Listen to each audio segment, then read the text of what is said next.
Olá, meus alunos do sexto ano, espero que esteja tudo bem com vocês. Hoje eu vim falar um pouquinho ainda sobre hidrografia, águas oceânicas e água potável, tá? Bom, esse conteúdo faz parte da quinzena do dia 4 de maio a 15 de maio, tá bom? Então, acredito que a maioria de vocês sabem que os mares e os oceanos, eles cobrem boa parte da superfície, da superfície terrestre. A porção continental ela é menor do que a oceânica. Então, se você pegar em toda a superfície terrestre, 71% dessa superfície é composta por mares e oceanos, certo? Bom, o volume de água da superfície, 97% desse volume de água de toda a superfície do planeta ela é composta por mares e oceanos. Então, veja bem, a maior parte do volume de água que compõe a superfície ela é composta por mares e oceanos. E o das águas doces, a quantidade, o volume de água doce, que são os rios e lagos, corresponde a menos de 3% do total de água do planeta. Então, a disponibilidade de água doce, rios e lagos, ela é bem inferior à quantidade total de água composta aí por mares e oceanos, tá bom? Então, quer dizer, menos de 3% do total. Então, se a gente for observar, as águas oceânicas, elas abrigam grande diversidade de animais. Então, você sabe aí, que os oceanos possuem uma grande biodiversidade, uma diversidade muito grande de animais, muitos são comercializados, muitos aí são utilizados, são aí fonte de sobrevivência para muitas pessoas, através da atividade da pesca. E as águas oceânicas, elas apresentam características diferentes, em virtude de quê? Da variação da salinidade e da temperatura.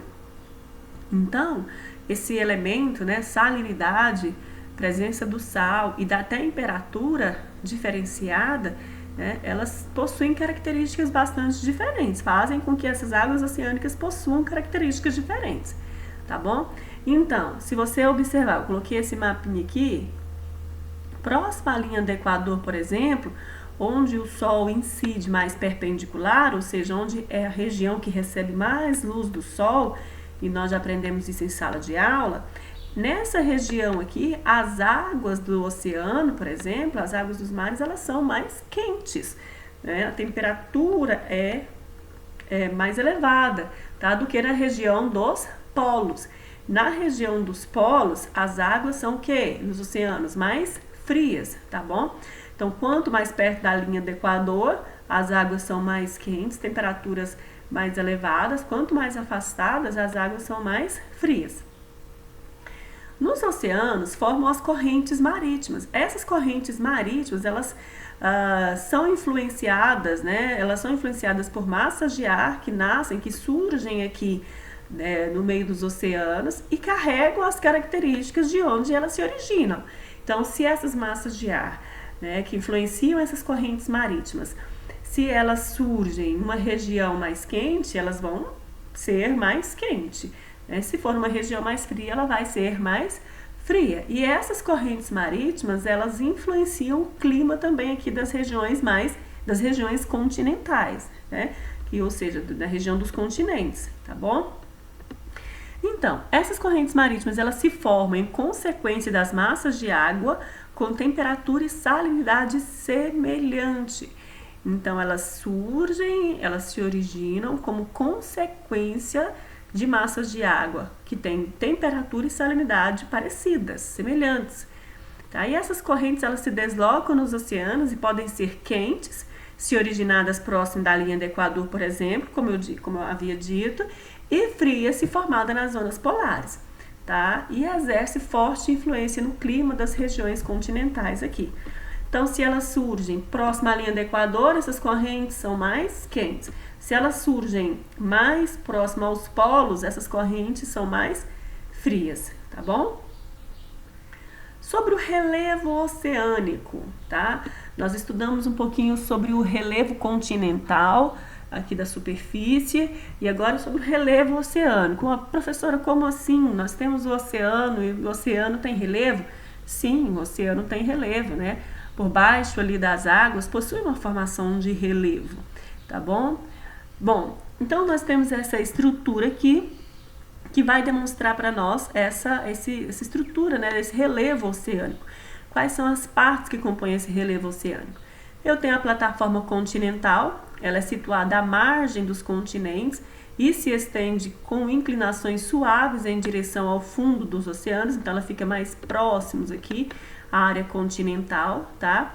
Elas possuem inclinações mais suaves em direção à parte mais funda, são a plataforma continental. O talude continental está aqui, fica entre a plataforma e o sopé continental, tá bom? Fica entre a plataforma e o sopé, possui bastante declividade, ou seja, tem bastante declividade. Tem essa quebra aqui, é uma região em que há essa quebra, né, do mais alto para o mais baixo aqui, ok? O sopé continental, ele é a porção do relevo submarino com profundidade que varia entre 3 a 5 mil metros.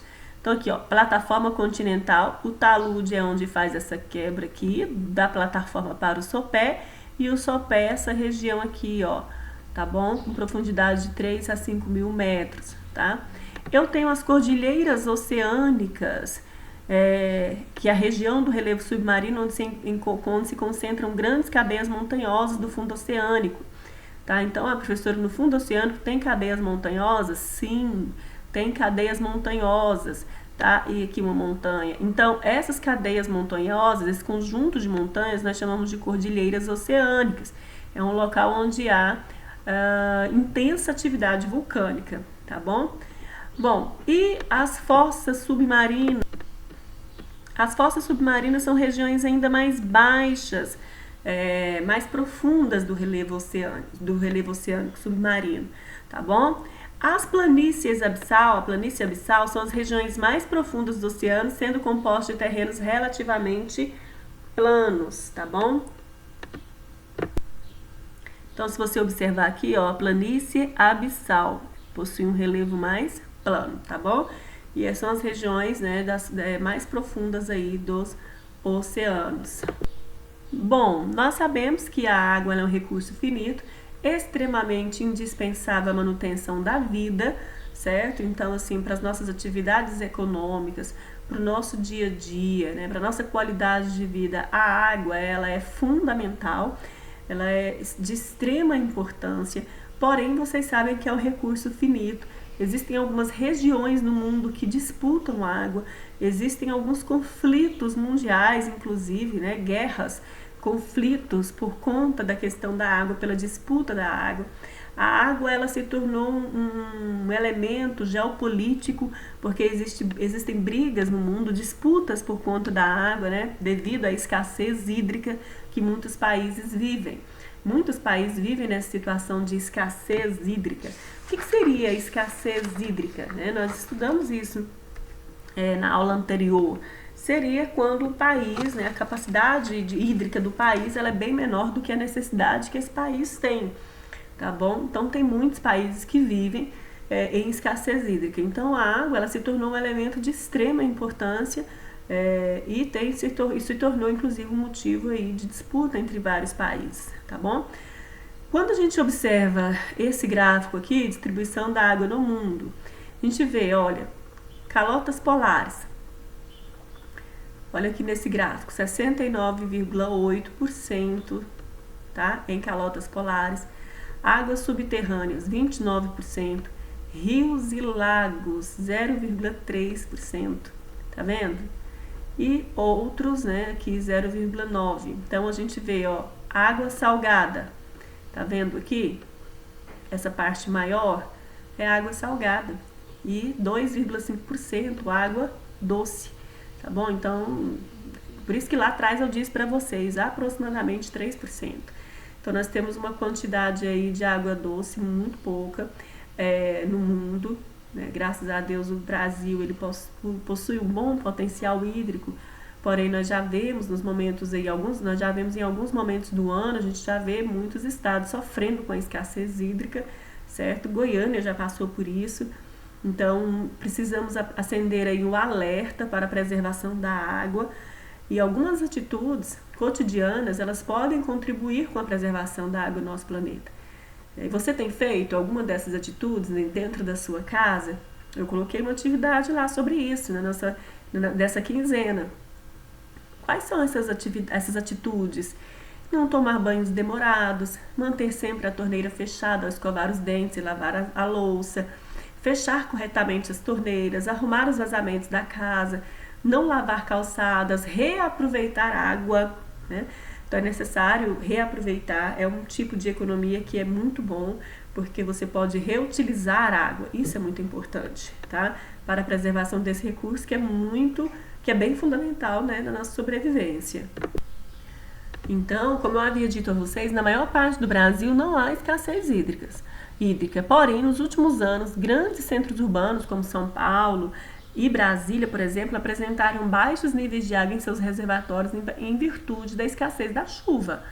Então, de acordo com dados das Nações Unidas, olha, é um dado alarmante, preocupante. De toda a água doce utilizada em nosso planeta, mais da metade, aproximadamente 69%, é empregado no uso agrícola. Então, estima-se que o quê? No ano de 2050, muito próximo, a gente pensa, está tão longe. Não, não está longe.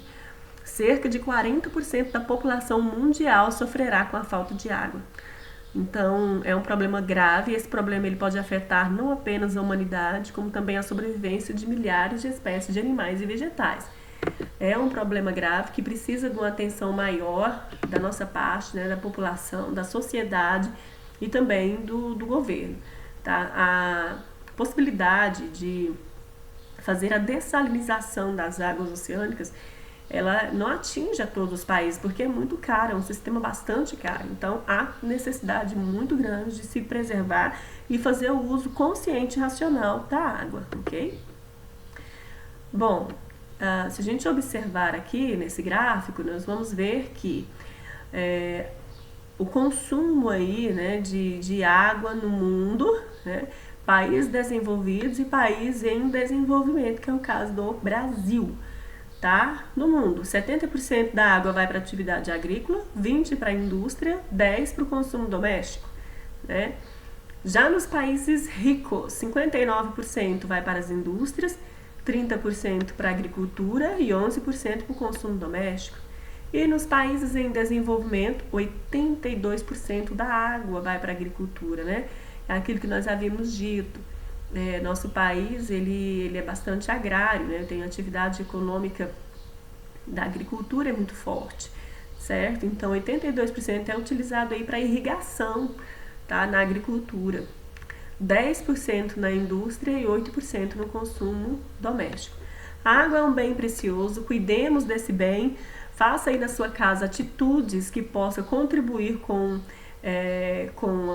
a economia de água. Nós sabemos que o problema é muito maior, que é necessário haver uma conscientização por parte também do governo, das empresas, das indústrias, que são das indústrias e da agricultura também, que são os maiores consumidores aí, né? Então há necessidade de fazer investimentos em novas técnicas para poder preservar os recursos hídricos que nós temos, tá bom?